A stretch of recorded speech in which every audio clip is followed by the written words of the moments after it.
All right. Well, good evening, everyone. First and foremost, I'd like to say thank you. Thank you, everybody, for coming out tonight. Thank you to the Trilon Theater and for Designer Shit allowing us to premiere the movie here this evening. My name is Pete Westerhaus. I'm the founder of Achieving Cures Together. And, watching that film tonight, there were three emotions that hit me. The first was frustration. The second, desperation. And the third, hope. So I want to go into a little bit more detail on that. Full disclosure, I had an opportunity to watch the movie before tonight, and I made it through about 5 to 10 minutes.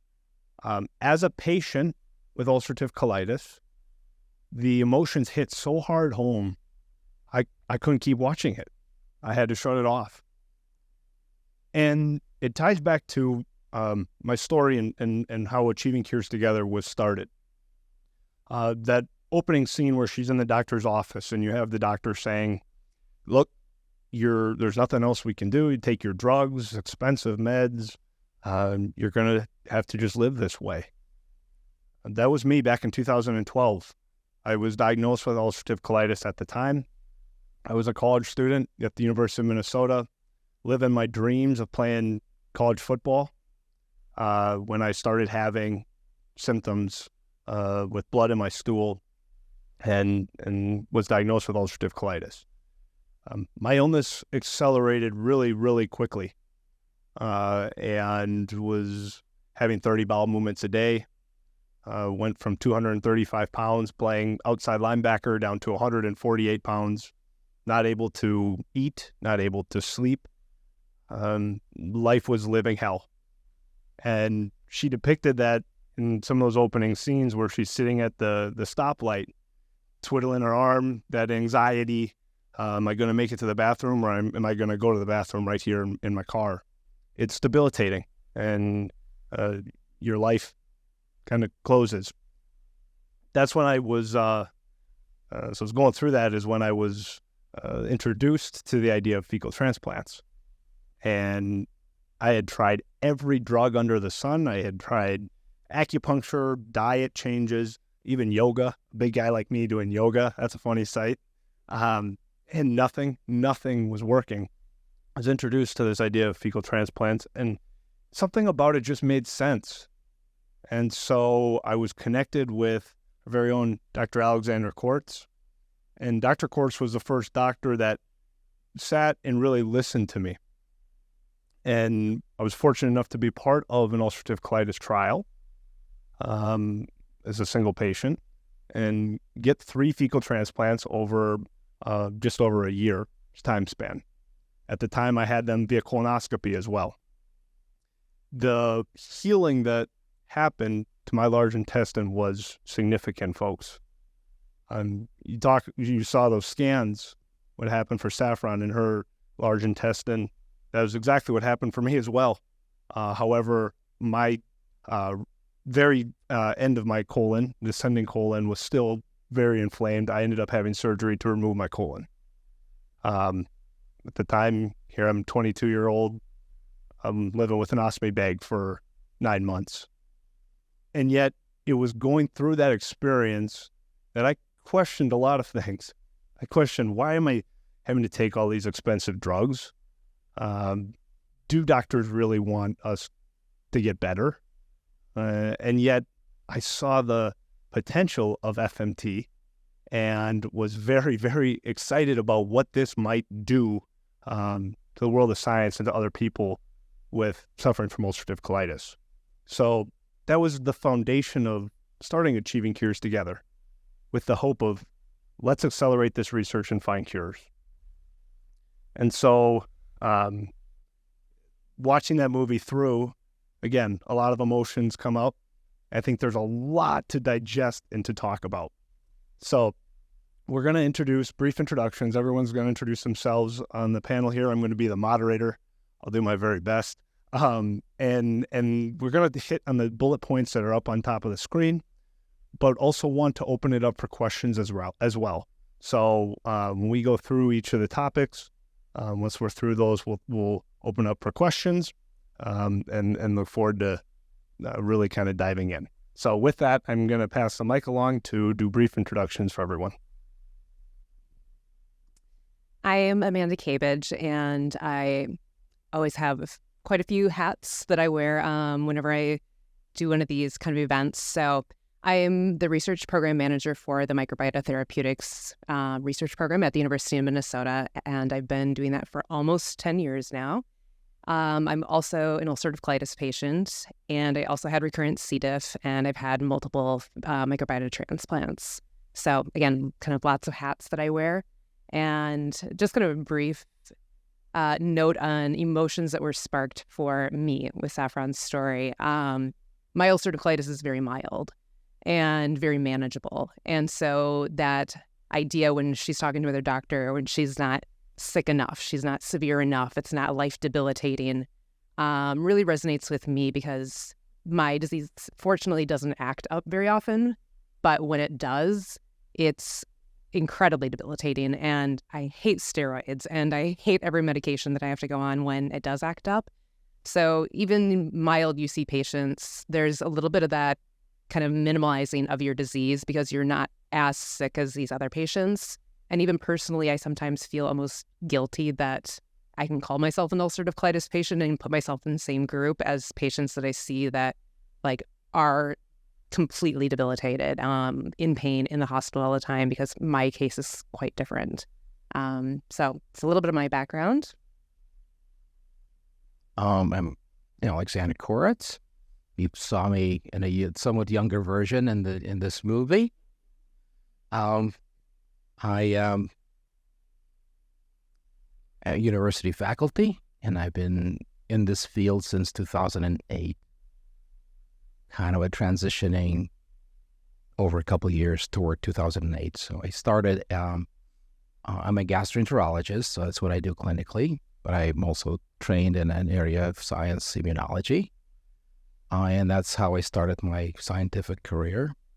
And then somewhere in the early 2000s, with emergence of new technologies of how to look at microbial communities and how to study them and what their potential was, I realized that somewhere in my mid-career point, a new organ was discovered, and I had to choose whether I'm going to follow the old track in immunology or make this change. It took me a couple of years, and I was just reading papers, and ultimately the decision was made because of a patient who came and her gut microbes were destroyed. She had recurrent C. difficile infections. We can talk about that, patient zero. Condensing that story, that really was the switch. We were the first to demonstrate that you can transfer microbes from one person to another, and that microbial community engrafts and stays there.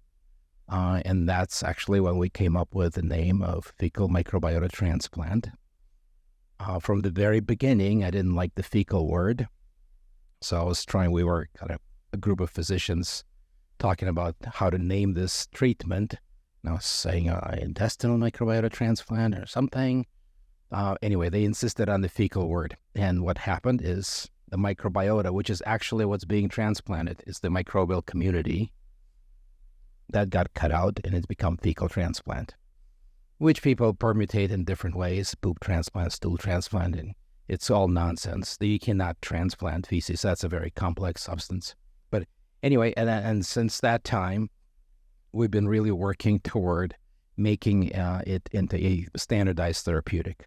So we did a number of advances toward that, and actually what we have now is the most common formulation that we use.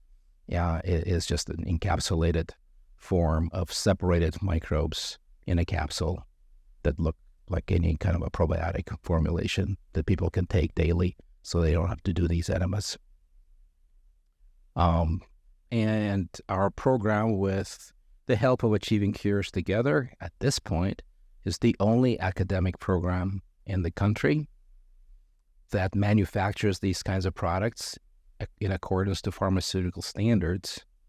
But we're not a commercial enterprise, and so what we try to do is support early phase academic trials into all kinds of different indications. And we maintain our focus on C. difficile patients as well, because those we can cure. I'm Beth Adams. I'm a family doctor. I trained at the University of Minnesota. And I'm the mom of a son with ulcerative colitis. He was diagnosed in 2019, so about 5 years ago, and had a lot of ups and downs, mainly downs, especially through COVID and the restrictions with that. But this past year, he won the lottery in my view when he was able to enroll in the ulcerative colitis trial using the microbiota therapy at the U, and he got better. Wonderful. Well, thank you. So around my house, poop talk is really common. We talk about poop at the dinner table, talk about it coming home from church. But the title the title of this documentary, Designer Shit, catches a lot of people's attention. So my first question to you, Dr. Khoruts, is what do you think of that title, Designer Shit? Well, when I first saw it, I hated it. And I wrote an extensive email to them. This title has to go. You cannot call this therapy shit. And they said, well, we've done marketing research. We've worked with professionals, and this is what they told us to do. And obviously, I think this was a success because we have a nearly full house. In fact, we were sold out. So on that level, it worked. Reflecting on the title now, I think actually it's pretty good. There's so much encapsulated in that title and in the way it's graphically designed with a $sign. The word shit is like, a close cousin of the other four-letter word, which starts with an F. And it's such an emotional accentuator. With a hard stop with a T that, kind of proclaims an exclamation sign. In a way, it maybe captures the patient's frustration. That may be one part of it. It's jarring. It is certainly unpleasant, which is why I didn't like it, because that's not the point of this therapy. How can that be a medicine?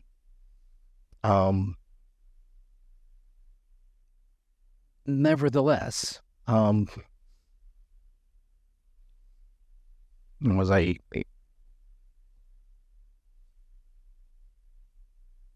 guess I like it.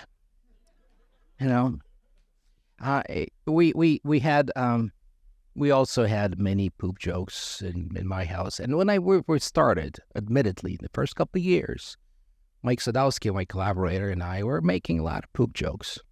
They kind of got old. Yeah, and the whole point of our research was trying to get it away from that and put it into what looks like our actual therapeutic.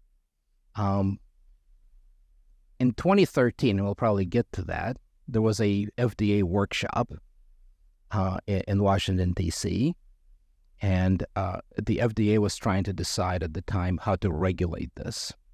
And one of the presenters there was a CEO of a newly formed company, which is based in Twin Cities at this time, and now today they have an FDA-approved product.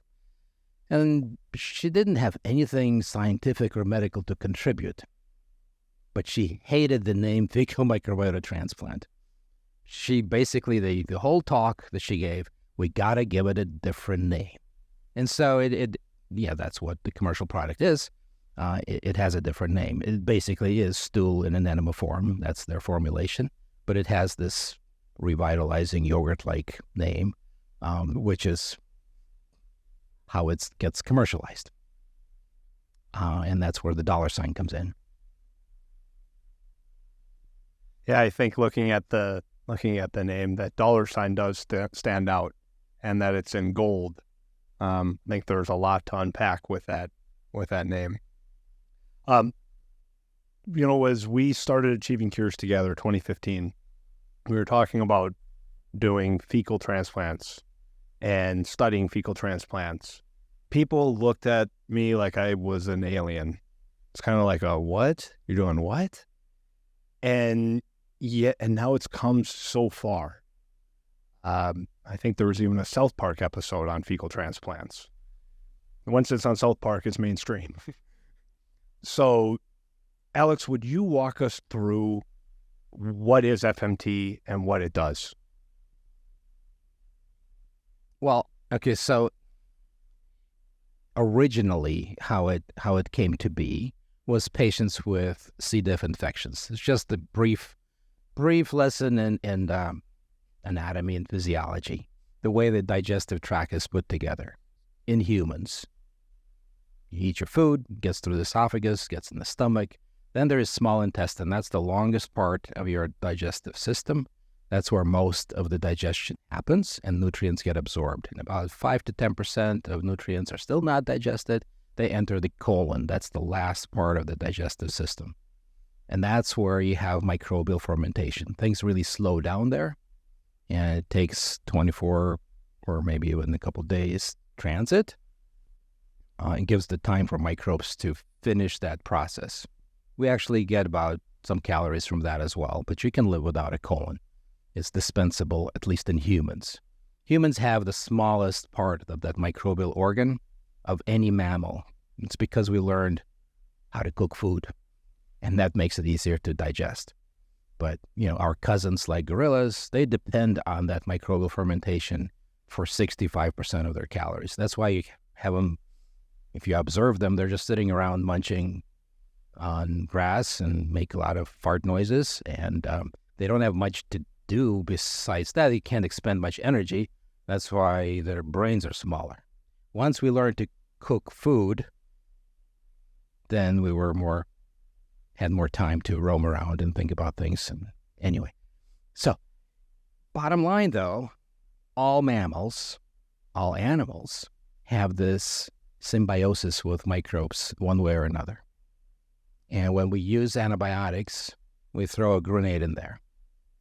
And people have gotten away with that for about 100 years, and it's catching up with us. So this particular infection takes advantage of the disruption of microbial community with C. difficile. Once you pick it up, they make toxins, they cause inflammation. That helps the microbe to actually get out. It gets out in a way of spores so that it can infect somebody else. That's its life cycle. And we treat that with antibiotics, but we can't completely kill it because it makes spores. And so it can go into these cycles. And with cycles of treatment, we really decimate the microbiome. That's the original condition. For that, all you need to do in most patients is just one inoculum of healthy stool. Doesn't matter whose stool. It will work 90% of the time. And with whatever modifications, we can get it up to 98%. That was the original idea, just a simple repair of microbial community structure just to resist that infection. Most other conditions is not quite like that. The microbiome is not decimated. In fact, it's quite entrenched into that particular host. And that's why you need to give this enema treatment or whatever treatment, however the route is, multiple times to try to really force a new microbial structure. That's what we think one of the mechanisms is. They've made in the movie an observation, which is certainly true, that it's a lot more intricate as to what exactly is the mechanism, let's say, for ulcerative colitis. So when we designed this trial that your son participated in, we had a hypothesis of what kind of microbial composition we wanted. So there was some rational selection of donors based on sulfur metabolism, for what it's worth. I don't know how many steps we're going to need to do for different diseases to really sort out how to rationally design the the therapeutic, whether it's going to be a year or 1,000 years, because it is so complex. There's hundreds of different species, and then you're talking about immune system, which is complex itself. And then if you're looking at autism, then you're talking at the nervous system and the brain, which is complex, and you have to figure out all these mechanisms. So we're trying to make those steps and move this field forward.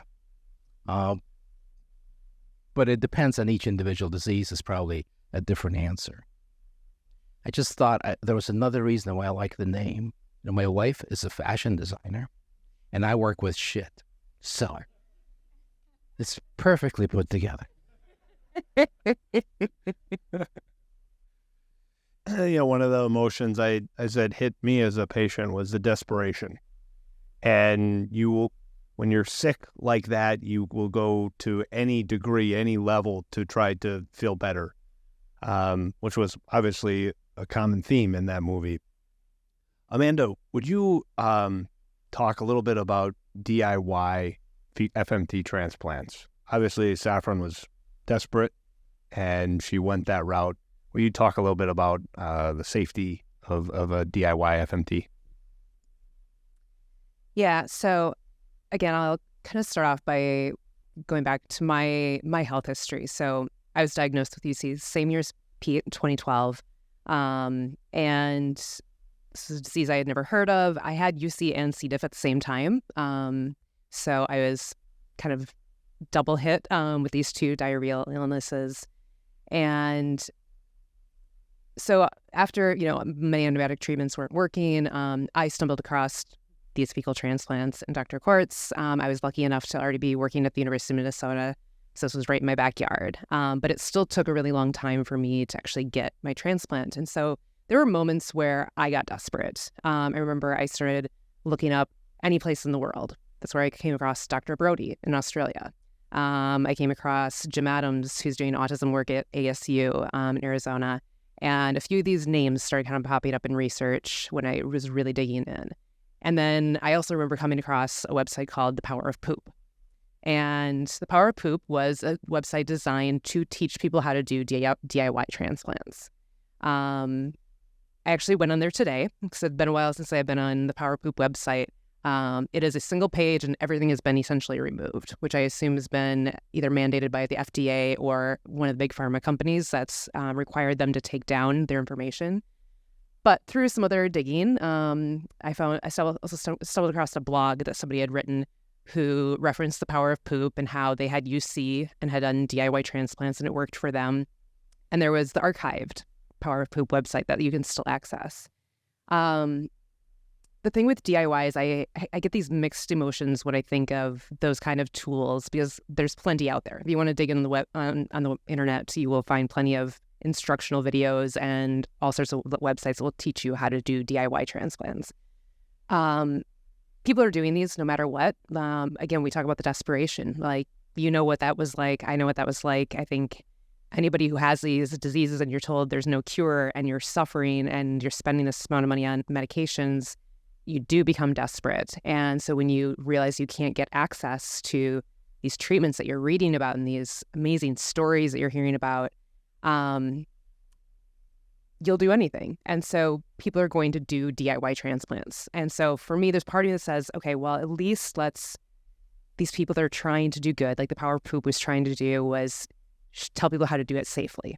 Give them instructions on how to choose your stool donor. Because that's where most of the risk comes from, is who you're going to select as your donor. So I think it's like, there's that positivity that I feel of if people are going to do it anyway, let's at least give them the guidelines on how to do it safely. But I also feel it overhyped because you do just hear these success stories. People are not talking about their failures. You do not come across the failures on blogs nearly as much as you'll come across the success stories. So I think, it does give that false kind of sense of hope. Saffron obviously talked about that too, when you're given these actual statistics and you're still now one of them, it can kind of just really break that hope that you have. But in general, we do really believe the best model is the stool bank model, similar to what we run at the University of Minnesota. what Open Biome was doing, because these are donors that are medically thoroughly screened. If you were to talk to any stool donor themselves, they would tell you it is quite a process. It was no joke when the student who was talking about how it's harder to become a stool donor than to get into Harvard. It's very true. It's less than 5% of people who are interested in our donor program actually qualify. So you do have to kind of be some of the healthiest people on the planet. So I think the DIY, you're always running that risk. Again, we don't know long term what some of these consequences are. In our experience, FMT seems very safe. So there's that part of me that says, okay, DIY, it's relatively safe if you're doing it the right way, being smart about it. But you're always running that risk. So I guess I understand that patient desperation. I understand these websites that want to try to help people do it safely, but at the same time, definitely talk to your doctor, let them know you're doing it. And if possible, obviously go through stool banks, but that's not an option for everybody.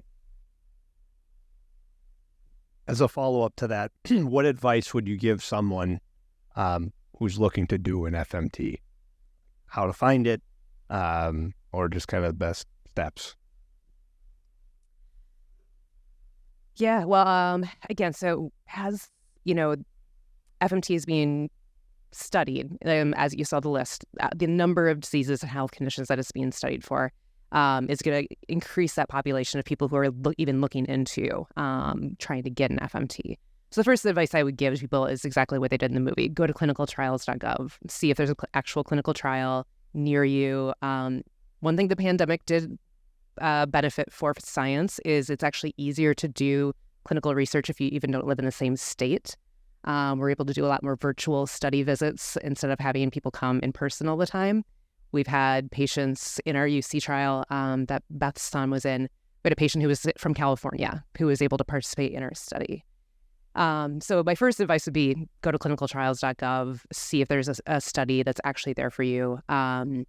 If there's not, continue to speak with your doctor, see what options are out there. If you're really wanting an FMT, there's those options like the Bahamas where you can go, pay $20,000 for whatever kind of treatment you want. But again, it's not going to be a guarantee. DIY, I would definitely just tell people to be quite skeptical and to be really smart if they ever chose to go that route. So I used to get a lot of emails from patients, and I still, that's my rule. Patient doesn't matter from anywhere writes to me. It comes out of some desperation, and I have to answer it. And typically what they think it is, it's based on the C. diff experience, where you just do it once. But that's not the way it works for most other conditions that they're looking for. So for C. diff, you can find this. This is not as a dire need anymore as it used to be. So that's one thing they don't understand is the commitment of the long process of doing repeatedly. And then so this Bahamas option for $8,000 tour, it's just a one shot. So this is the first thing I have to explain, that the regimen probably needs to be a lot more aggressive. And even in the clinical trials, they're limited by funds, so they're probably not even optimal there.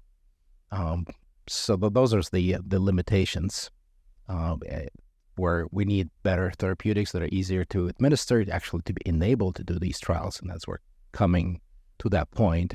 So in the trial that your son participated in, was getting capsules, basically an oral administration daily for 2 months, right? So that's 60 doses, and then there was a break, and then he had an option to continue for another 2 months. And the California patient had a special application to the FDA to permit him to do it 4 times in order to get this disease under control. So I think there has to be at least that minimal realization of the difference from the C. diff. And I think it also points to the importance of, we're in the early innings of this and trying to figure out the proper regimen that's needed. We need to collect the data. And I know that's what you guys are doing and different collaborators around the country. But but how can we collect the data and tie pieces together to figure out the optimal treatment? So, Beth, I'd like to ask this next question for you. As a parent of someone who's suffering from ulcerative colitis, I can't imagine how difficult that must be. Do you mind sharing a little bit about your experience and then about your son's experience after he received the FMT as well?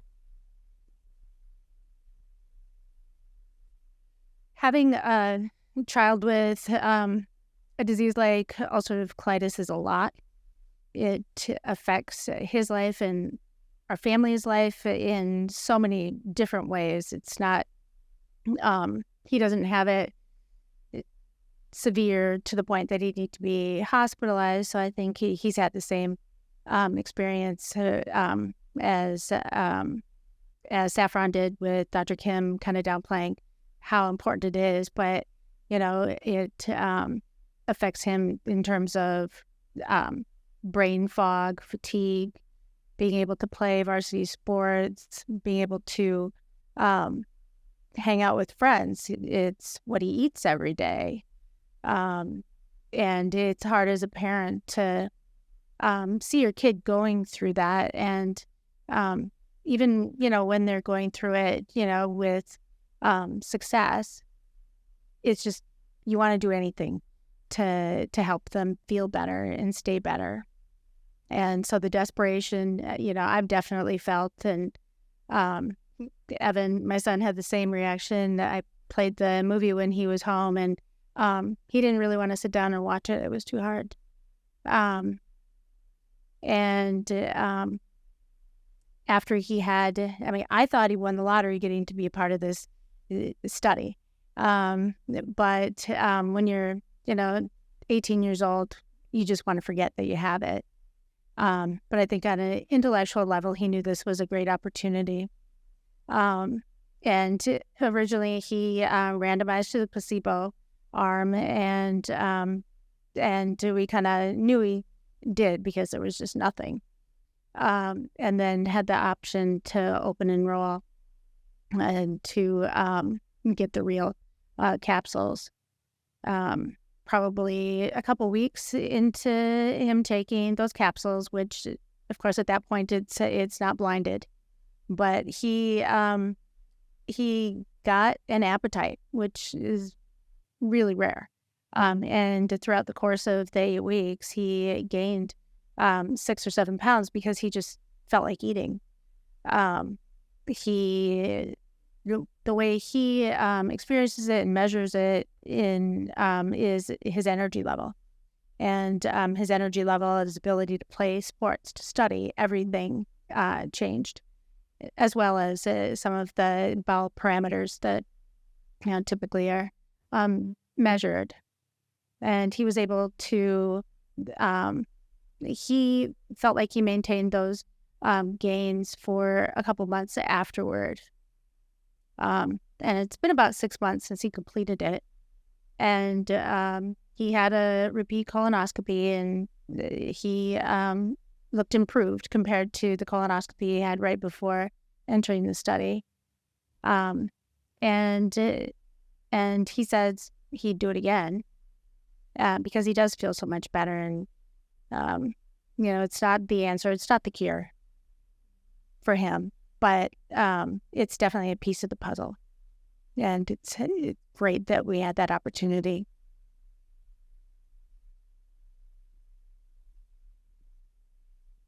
It's amazing. Thank you, Ian, for sharing that.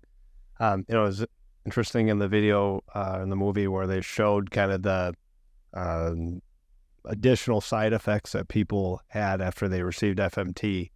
I'm curious, did your son have anything unique that happened? Any interesting cravings or anything? Did not, but, I think that was his one question going into it is, will this change my personality?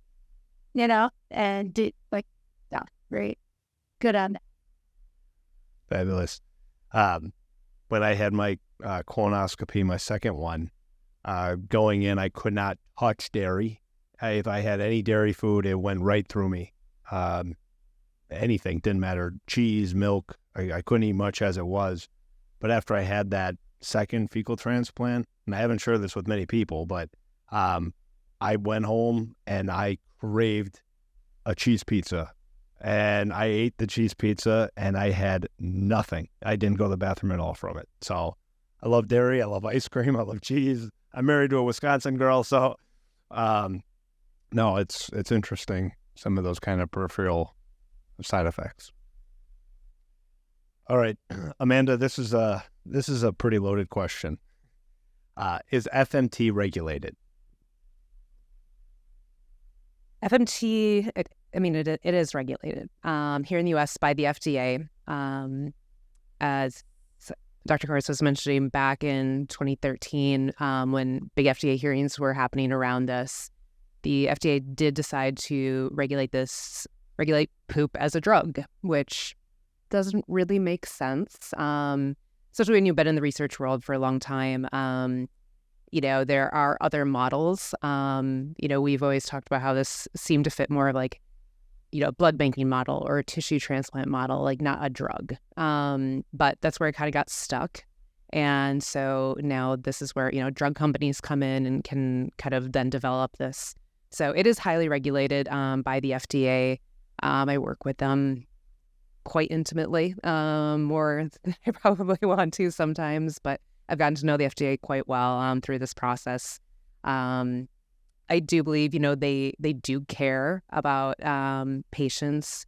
I file and work with a lot of individual access treatments that we do for different diseases. Primarily, I work with autism, and I've gotten responses from FDA reviewers that wish, these children well, these adults well with autism, and really hope that it's going to do something. So I know it's really easy to look at the FDA and just think they're some big evil government entity, and they have their problems, but I do think there's some really great people there as well. And then as for other ways it's regulated, I know Alex can speak to how it's regulated in different parts of the world, unlike in the U.S. Yeah, so the U.S. has a written in law that anything that treats, mitigates, prevents disease other than human cell tissue transplants is considered a drug and should be regulated as a drug. So the key word that the FDA focused in is human. This is not human tissue, therefore it's a drug. So for a couple of years, I was writing angry editorials on the topic that, well, these are human microbes. They've co-evolved with the human hosts. They're not mouse microbes, they're human microbes. It's very difficult to put human microbes into mice, for example. They don't engraft. There's been millions of years of coevolution there. Anyway, they didn't care about my editorials. It's a drug. There's different ways to formulate this, so maybe it actually does make sense. In the end, I actually embraced the model that this is a drug in that, okay, if it's a drug, what can you tell us about its pharmacology? Now, what happens to the drug in the body? What's the mechanism of action? Somehow the FDA has ignored all that, and they just focused on let's regulate it as a drug, and they regulate what happens in the lab, which is fine. In 2013, they said that, well, we understand it has transplant-like qualities, and we know how to regulate transplants too. And they didn't demonstrate that they do that, because we know from blood banking, for example, that the best supply safest supply of blood comes from volunteers. They completely ignored it here. So the commercial company that is now commercialized this uses paid donors. We see advertisements actually in our Twin Cities, in bars, in Gopher Stadium, looking for anybody that will sell some poop for money. A lot of the safety criteria come from what patient for these individuals say, and you have to believe them. So in our program, we follow the same pharmaceutical standards in the lab, but we do use volunteer donors, and we have relationships that develop with them over years. So we know everything about them. and we can trust them. They do have to come into our bathroom to donate, etc. But I think that's a key part that somehow is ignored. In other countries, yes, so Australia decided this is more like a tissue transplant. They have a special designation for that. The European Union is moving more toward a blood banking model. The U.S. seems to be alone in really focusing it as a drug. And one can be on the spectrum of cynicism of how these decisions get made and why, and what are the consequences of that. And we can talk about that if you like. Okay. And that gets to the dollar sign over there. So the company I was mentioning now a couple times, they focused on C. difficile. That's the foundational disease, the easiest to treat. You don't need much. So they take 1 gram of stool. That's 1/16 of an ounce. Put it in a little animal preparation bag. Put a little preservative in there. And how much do you think they priced it at? $10,000. Now, I know for sure that doesn't cost that much. If you think about an average turd, it's about 100 grams. That means you flush down $1 million every time you poop at this price levels. And yet, so the drug model enables that. The first time, I've met all the major company people at this time. The first investor I met, the first question he asked was, okay, how much do you think we can sell it for? What's the market? It wasn't really how many people can we help, how can we make this better or whatever. It is basically the bottom line. And the for-profit model is just that. It attracts investors by how much return you can get on your investment. There's the patient is just a tool to get there. So I really wish there was a parallel track of a complementary, a nonprofit model. And if there's any example where just how screwed up this became, it's this. The drug companies did not develop the active ingredient here. It actually does come from us, the people. And yet somehow we, the people, just give it away to some investors to make money on the people's misery. That just doesn't seem right to me. That's how our program is different. We're trying to survive. But at the same time, we have to work within this regulatory cage. Open Biome has shut down manufacturing. We actually are manufacturing for them, and we partner with them. It's not clear right now just how much the FDA is going to permit us to continue. So in brainstorming through this, we hired a consultant who worked at the FDA for a long time and asked some question. We had a long discussion, and in the end, I just kind of point blank asked, okay, just tell me, does the FDA care more about profits or people? And I was expecting some kind of a, politically correct answer. No, he doesn't skip a beat. He just says, one of the missions of the FDA is to protect the interests of commercial developers. Actually, I read the mission statement later. It doesn't say anything about that. It says safety and efficacy. This is an invented mission. And another person asked, so how much influence do you think the industry has over the FDA decisions? Once again, he doesn't skip a beat and says, a lot. That is the other side of the regulation that exists. It's not just these products. It is escalating healthcare costs. It's why the drugs are so expensive. It is because they can, and they work together with the regulators. And today, the guy is in industry. He's no longer at the FDA, but he knows all the insides, and that's how it works through the revolving door. somehow we have to find a better way. I think what we're doing is that way, even though it's a little seedling, but we've made the huge difference on the ground. I've been able to treat over 1,000 people myself with C. diff, and we didn't charge them a penny.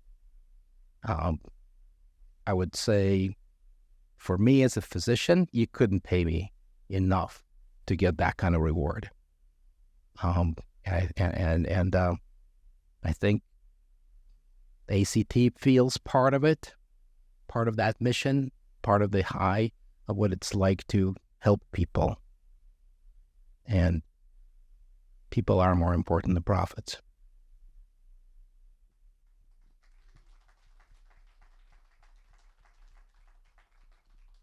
Dr. Khoruts, we are honored to partner with your team and to be able to provide that treatment to folks free of charge and saving those lives where Achieving Cures Together has come over the last 7 years is remarkable. And the field that you guys are leading, the different indications that are being studied, it is amazing, the blessings that have come through it and through a very dark time in my life that has transformed and helped heal many, many people. And we are so grateful for the work that you all do each and every day in truly saving lives. So thank you for that. Those were kind of the main question points we had for our panel discussion here. I'd like to open it up if anyone else has any questions. We have a microphone over in the corner, or we could pass this around if needed as well. Yeah. Is there much of a difference in the infected traits that animals delivery and oral therapeutic, either basically the results? So once again, you have to look at the particular indication. So that we know the most about C. diff. The most work has been done both in academia and some in industry. And basically the enema for that is the least effective way of doing it, probably because you just can't deliver enough microbes to where it needs to be. It just goes only so far. For ulcerative colitis, who knows? It is a disease of very peculiar biogeography. It's always worse toward the end of the colon. And so it is conceivable. And like with Peter, we were able to, and other patients, show significant improvement on the right side of the colon, but really had a hard time making a difference at the very end. So that's to be explored. Perhaps combination therapy may be better, but that would be an open question that nobody tried to answer yet.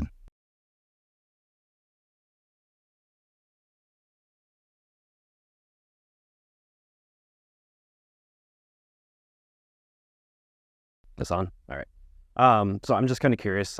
My sister is Amanda up here, so I've learned a lot about this and I'm very interested in it. But in the donors and the success, like, how is genetics, how is race, how is age, what different factors or commonalities do you see being successful, or is it just fairly random at this point and there isn't a lot of that commonality and it is pretty random and there's that unknown aspect of it, or is there some certain things that you're kind of seeing that are common on that or whatever?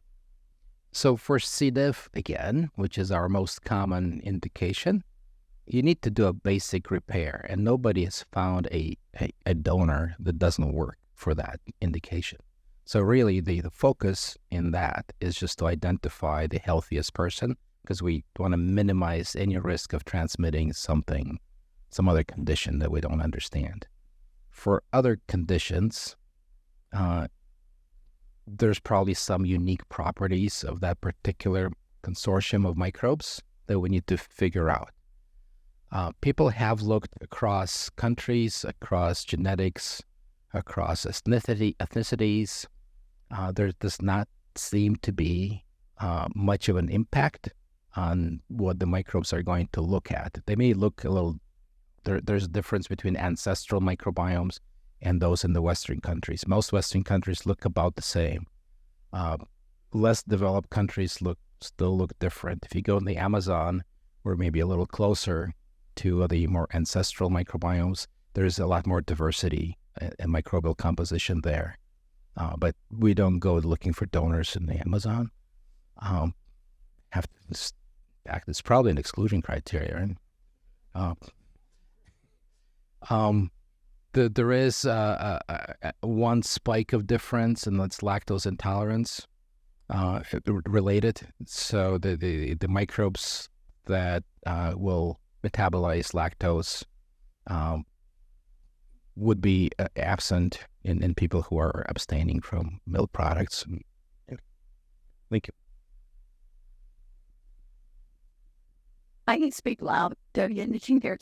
So I'm trying to understand, insurance-wise and FDA-wise, is proceeded to seal.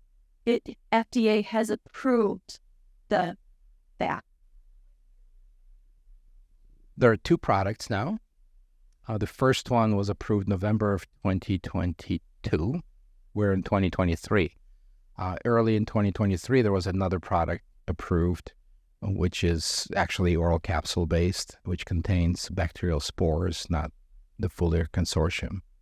So with respect to coverage by insurance, those decisions get made at different cycles.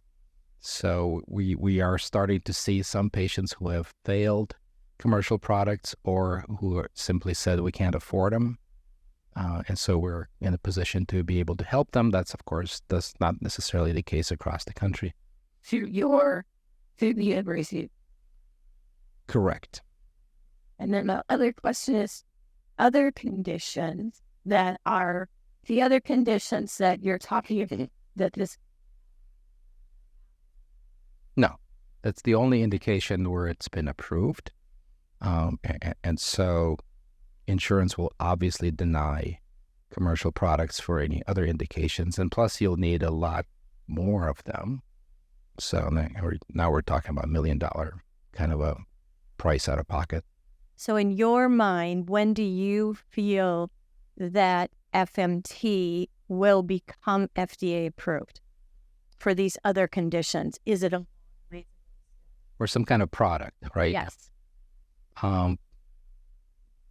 It is a long ways out. It took about a decade for these products to get approved, to go through clinical trials, and to get it approved for C. diff. And that's a condition where we know it has 90+% efficacy when done right.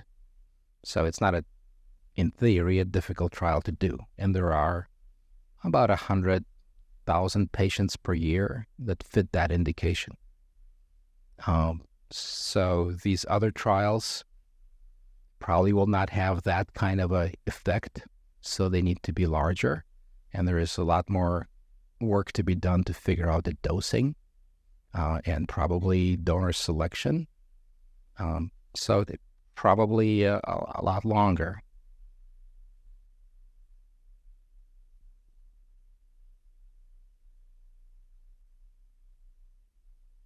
Dr. Khoruts, given the audience for this film will probably be less informed than many of the people in this room, myself excluded, were there any claims made by Saffron or any of the interviewees that you found problematic or even dangerous? I thought it was an excellent documentary, and I can't disagree with anybody. I'm not sure I'd take Dr. Barodi's scientific method of one Martian proves that there is life on Mars, because in clinical medicine, you expect some anecdotes. You expect a lot of anecdotes.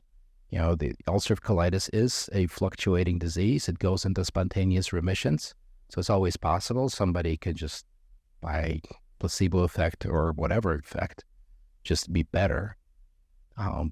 So, you know, even in the trials they showed, right, there's a difference. 5% had remission in the placebo arm, while 25 had it in the active. So one Martian doesn't prove much.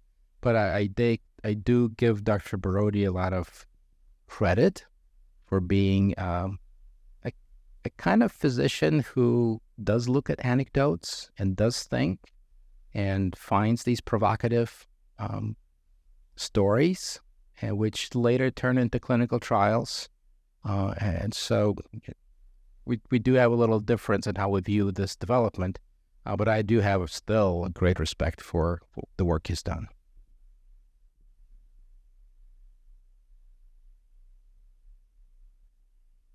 Hi. So from what I've been hearing, it seems like the majority of pediatric research in this area is centered around autism.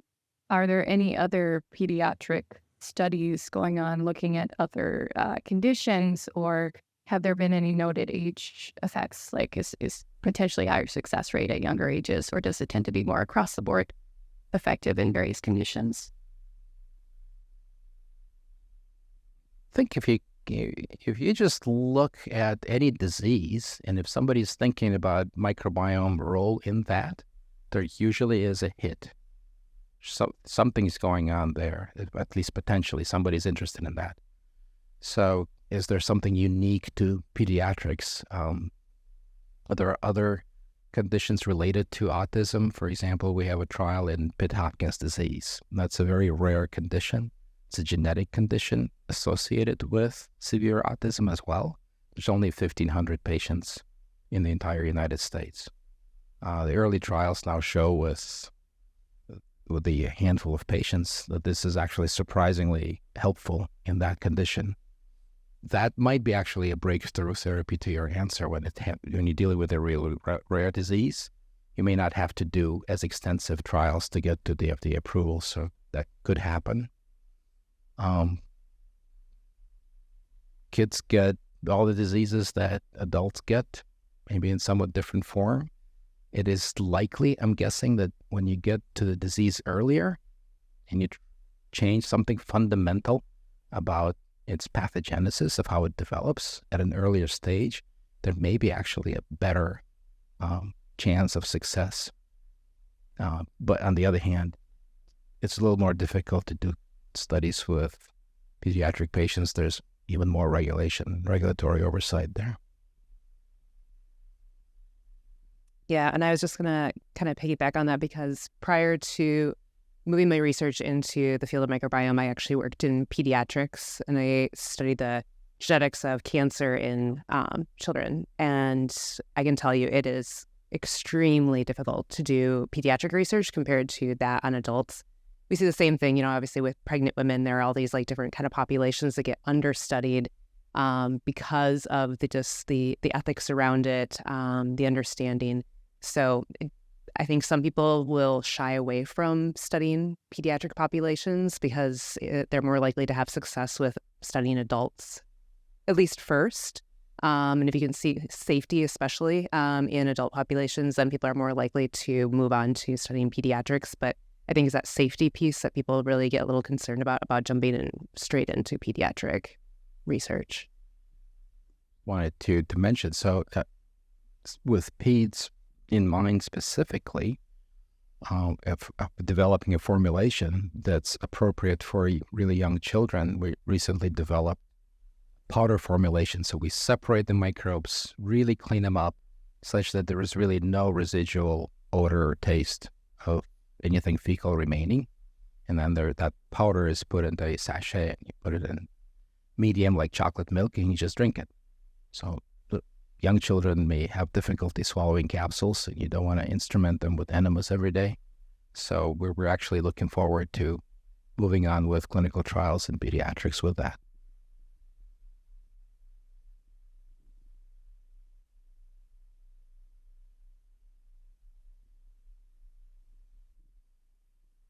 All right, if there's no other questions, I'd first like to say thank you, everyone. Thank you for coming out. Oh, another question. Plans for this documentary, is it going to be viewed besides your whole movie view, Alex? But where would people see this? So I have there's a website, Design Shit Documentary. Sorry for the feedback. And so they actually will be having a pre-purchase sale for 20% off. So you're welcome to head to their website. You can subscribe for updates. They're actually going to have additional panel discussions in November that interested folks can attend, I believe, virtually. And then there's also that pre-purchase sale that guests are welcome to take advantage of. I just wanted to say one more thing. You applauded us for helping patients for free, but that's been an incredible reward for me as a physician to be able to do that. And I wouldn't trade it for anything. But part of this journey, working with Pete and others, for me, has been discovering that there's so many good people. And we talked about regulation, whatever difficulties and whatever cynicism that I have. But regular people that I've met are just incredible with their generosity and their willingness to help. And so I would invite everyone just to become part of this community. If we don't stand up to these bigger forces, we're going to lose. This is probably the last battle. If we can't defend our own shit, there's not much left after that. And so I'd like to say three kind of closing comments around that. Number one, if you know anybody who is interested in FMT or is sick or needs help, please send them our way. Send them to Achieving Cures Together. We are happy to connect with some of the doctors that we know, point them in the direction of clinicaltrials.gov. So we'd love to be a resource with that. Number two, to spread this with word of mouth as well. You all know a lot of people, and as Dr. Khoruts talked about us being kind of that little seedling, that is how Achieving Cures Together has grown. It has been through our networks, through people. We've got a long ways to go, but that is powerful. And then last but not least, if you feel the generous call to give, we certainly do appreciate that. You entrust us with your funding. We are very cautious of how that is being used. We're very proud of how it's being used. And it truly is bridging that gap between the big pharma, the heavily regulated industry, if you will, and the patients. And as we bridge that gap and we help save lives, it is coming on the backs of each and every one of you. So thank you in that. If you are interested in donating, you can donate through our website. Talk with Christy. She has different resources on that as well. So we thank you, everybody, for that. And thank you again for being here tonight.